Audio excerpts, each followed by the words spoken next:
Let's take a call now from Paul in Cleveland. Hi, Paul. Go ahead. Hi, Mike. I just want to say that as a former Reagan Republican, I've had to go through kind of a gut-wrenching readjustment of a lot of my attitudes because of a recent experience with my 51-year-old brother who's slightly retarded, and suddenly out of the blue needed a hip replacement, and he wasn't working. And I'll tell you, the Medicare system, the guy had no insurance, and watching my brother hobble around for a year and a half, as a paraplegic, was just gut-wrenching. And our system was set up for seemingly a lot of other people, but not him. Eventually, we were able to work this crazy system, and I got him on Medicaid, and they covered it. But boy, you know what? They did not want to talk to him without insurance.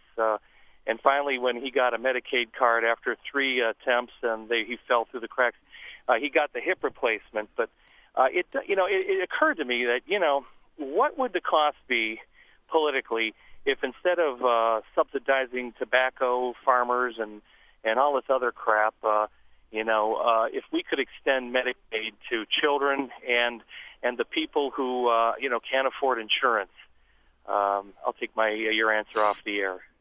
We're the only Western industrialized country that doesn't do that. Of the top 25, the other 24, if your brother lived in any of those countries, you wouldn't have gone through anything what you just went through. And I don't understand why that is. And I say this in the film because I believe that we are a good and generous people. And why is it that we will not help those who are the most in need of it, whether it's our children, whether it's the handicapped, whether it is people who are poor? It gets to a larger issue with me, and I wonder why is it? What is it in our? Is it our character? I don't know. What is it? Well, you asked that question in the film. I think you say, "Who are we?" Is that right. the question you Who ask? Are we? Who why, are we? Why are we this way? Why?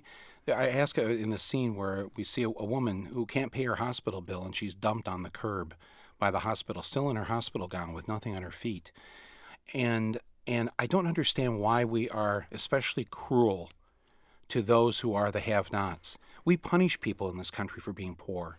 In other countries, there's a safety net. They believe that we have to take care of those who are without, because not just because it's the right thing or the moral thing to do, but we as a society will suffer as a result if too many people fall between the cracks.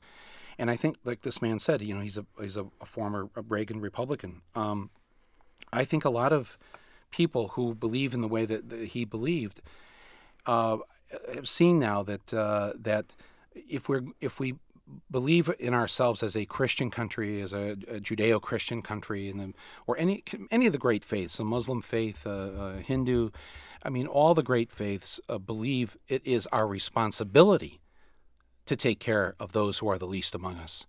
And if we don't do that, then we have failed miserably.